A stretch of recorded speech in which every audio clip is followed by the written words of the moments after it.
Hello, হ্যাঁ কি রে কস কি রে তুই? ওই কি হইছে? কোন সময় থেকে? কি হইছে রে, কি হইছে? বাংলাদেশে যত টাকার নোট আছে সব নোটে থেকে শেখ মুজিবের ছবি উধাও হয়ে গেছে। কি কস ইয়া? দেহি বের কর দেখ তো দেহি।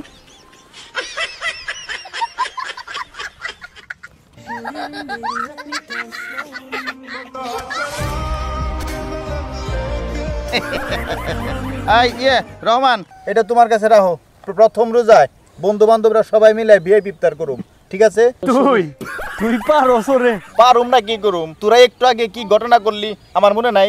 আচ্ছা মহিদুর, মহিদুর ক। আরে ভাই, একটা গুরুত্বপূর্ণ আলাপ আছিল। আরে শুনতাছি তো। দেখছে রহমান কেমনটা লাগে? গুরুত্বপূর্ণ এটা করুম, আলোচনা করুম। মহিদুরে ডাক পারতাছি, ও হুম ক এরম শুরু করে দিচ্ছে। আরে কস না, শুনতাছি তো আমরা। আরে ভাই, আমি ভাবছি কি আমরা বন্ধুরা মিলে কিছু গরিব মানুষ নিয়ে রমজানের প্রথম রোজার প্রথম ইফতারিটা খামো। তা কি করছ তোরা? আমি খাই জুম্বের খিচুড়ি। কি রে মহিদুর, তুই কি কইলি? না মানে আমার পকেটে বিষ খাওয়ার মতো একটা রেহা নাই। রহমান কি কস? আরে মোবাইলে বরুম, হে একটা টাকা আমার কাছে নাই। মাস্টার সাহেব আপনি কিছু কনছে?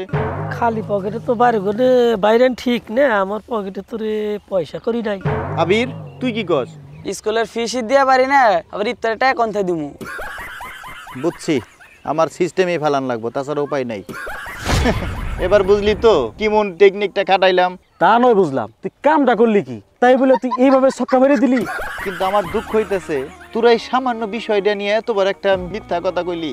এটা কি তোরা জানোস না মিথ্যা বলা কবিরা গুনাহ, যে গুনাহ সহজে মাপ হয় না? তোদের অনুরোধ লাগে আজকের পর থেকে কেউ আর মিথ্যা বলবি না। সামনে রমজান মাস আসতেছে, পুরো এই রমজান মাসে আমরা আমাকে আত্মশুদ্ধির মাধ্যমে আমরা ঠিক হয়ে যাবো। কি ঠিক আছে?